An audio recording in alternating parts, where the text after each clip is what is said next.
Juan Pablo venait de déposer son dernier client de la soirée. Il s'apprêtait à repartir quand il a remarqué quelque chose d'inhabituel sur le trottoir d'en face. Une femme qui titubait dangereusement de gauche à droite, visiblement ivre, incapable de contrôler ses pas. Dans n'importe quelle autre ville, à n'importe quelle autre heure, ce genre de scène passe inaperçu. Chacun rentre chez soi, personne ne s'arrête. Mais Juan Pablo s'est arrêté, et il n'était pas le seul à avoir remarqué la femme. À quelques mètres de là, un homme observait, pas avec de l'inquiétude, avec du calcul. Il a attendu que la rue soit suffisamment vide, puis il s'est approché. Il a pris la femme par le bras, doucement d'abord, comme quelqu'un qui aide, et puis il a commencé à l'orienter dans une direction précise, la sienne. Juan Pablo a compris immédiatement ce qui se passait. Il est sorti du taxi, il a marché vers les deux, et sans hésiter, il a regardé l'homme dans les yeux et dit « Lâche ma femme ». L'homme a marqué un temps d'arrêt. Juan Pablo n'a pas bougé. Il a maintenu son regard et répété, plus fermement cette fois, qu'il allait appeler la police si l'autre ne lâchait pas immédiatement. Le bandit a lâché, il a reculé et il a fui. Juan Pablo a pris la femme, dont il ne connaissait pas le nom, et l'a installée dans son taxi. Elle était dans un état second, incapable de tenir une conversation cohérente. Il a trouvé son adresse dans ses affaires et l'a ramenée chez elle. Arrivé devant sa maison, Marianne ne tenait plus debout. Juan Pablo ne pouvait pas la laisser là, sur le pas de la porte. Il l'a prise dans ses bras et l'a portée jusqu'à l'intérieur, jusqu'à sa chambre. Il l'a déposée sur son lit avec précaution, comme on pose quelque chose de fragile. Son travail était fait, il allait partir. Mais Marianne, malgré son état, a voulu le payer. Elle a cherché de l'argent dans son sac, et c'est là qu'elle a réalisé que son sac était resté dans le taxi.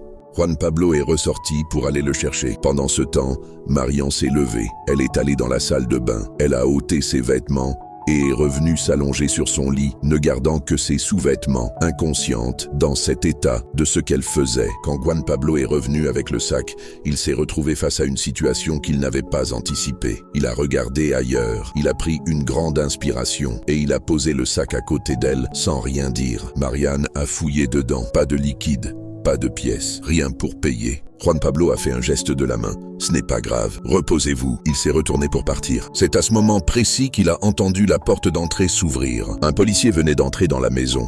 Juan Pablo n'a eu qu'une fraction de seconde pour réagir. Il ne pouvait pas expliquer sa présence dans la chambre d'une femme à moitié dévêtue sans déclencher une catastrophe. Il s'est caché. Le policier, qui n'était autre que le mari de Marianne, a traversé la maison sans rien remarquer d'anormal. Sa femme dormait. Il est reparti. Juan Pablo a attendu que la voie soit libre. Puis il s'est glissé dehors, a regagné son taxi et a soufflé. Toute cette histoire était derrière lui maintenant. Il avait fait ce qu'il fallait faire. Il rentrait chez lui. Mais en arrivant devant son portail, quelque chose ne collait pas. Un homme se tenait là, dans la semi-obscurité. Il parlait à voix basse avec sa femme, trop près, avec une familiarité qui n'appartenait pas à une simple conversation entre voisins. Juan Pablo a reconnu l'homme. C'était le policier. Le même policier qui venait de sortir de la maison de Marianne.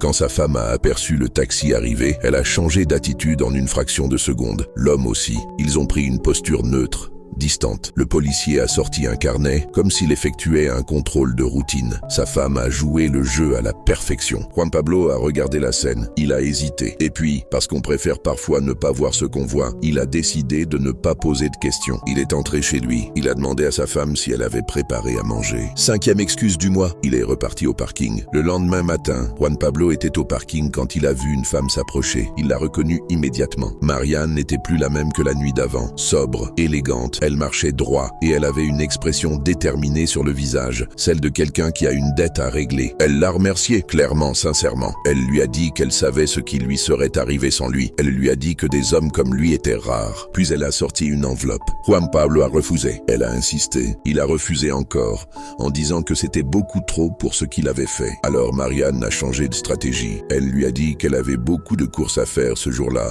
et qu'elle avait besoin d'un chauffeur fiable pour la journée entière. Que cette somme était une avance pour l'ensemble des trajets. Juan Pablo a souri, il a accepté. Ils sont montés dans le taxi. Mais juste avant de démarrer, une femme s'est approchée du véhicule. La femme de Juan Pablo. Elle voulait qu'il la dépose au parc. Il a refusé, en expliquant qu'il avait déjà une cliente. Elle a insisté. Juan Pablo, mal à l'aise, s'est retourné vers Marianne pour lui demander si elle était d'accord. Marianne a dit oui. La femme est montée à l'arrière. Et à l'intérieur de ce taxi, quelque chose d'étrange s'est produit. Un silence lourd, tendu. Marianne regardait la femme dans le rétroviseur. La femme regarde Marianne. Les deux se connaissaient. Pas de la façon dont on se dit bonjour dans un couloir, de la façon dont on reconnaît quelqu'un qu'on n'aurait jamais dû croiser. La femme de Juan Pablo a brusquement ouvert la portière. Elle a dit qu'elle avait changé d'avis. Elle est sortie sans explication, sans regarder son mari, et elle a disparu rapidement. Juan Pablo était dehors à ce moment-là. Il a vu son expression, et il a demandé à Marianne ce qui s'était passé. Marianne a pris une longue inspiration. « Ta femme, c'est la maîtresse de mon mari. » Juan Pablo n'a pas cru. Ce n'est pas par naïveté, c'est parce que certaines vérités sont trop grandes pour être acceptées sur la seule base d'une phrase, aussi directe soit-elle. Alors Marianne l'a emmenée vérifier. Elle connaissait l'hôtel. Elle connaissait les habitudes de son mari. Elle savait exactement où aller. Arrivé sur place, Juan Pablo a vu sa femme, le policier, ensemble.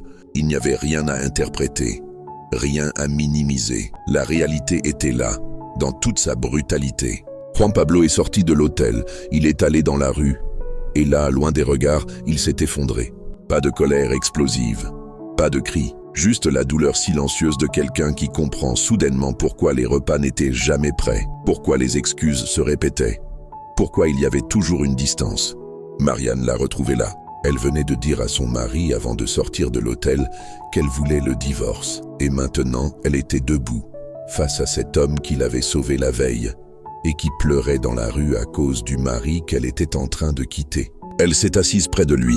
« On va s'en sortir, tous les deux, mais pas seuls. » Ils ont pris rendez-vous, pas pour une idylle, pas par intérêt, mais parce que parfois la seule personne qui peut vraiment comprendre ce qu'on traverse, c'est quelqu'un qui traverse exactement la même chose au même moment. Les divorces ont avancé, les procédures se sont réglées, et le jour convenu, Juan Pablo s'est rendu chez Marianne. Les deux blessures étaient encore fraîches.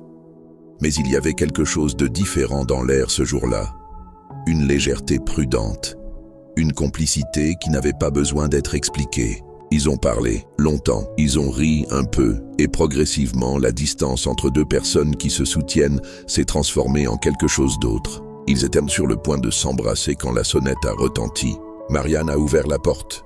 Son ex-mari était là, le policier. Avec à ses côtés, la femme de Juan Pablo. Il venait réclamer sa part des biens.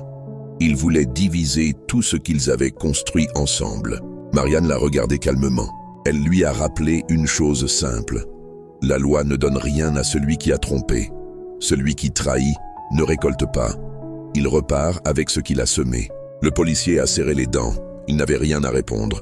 Juan Pablo est sorti pour se tenir aux côtés de Marianne. Les deux anciens partenaires sont repartis, ensemble, cette fois, avec leur nouvelle vie qu'ils croyaient avoir choisie. Une fois la porte refermée, Juan Pablo a confié quelque chose à Marianne. Lors du divorce, sa femme avait récupéré le taxi, son seul outil de travail.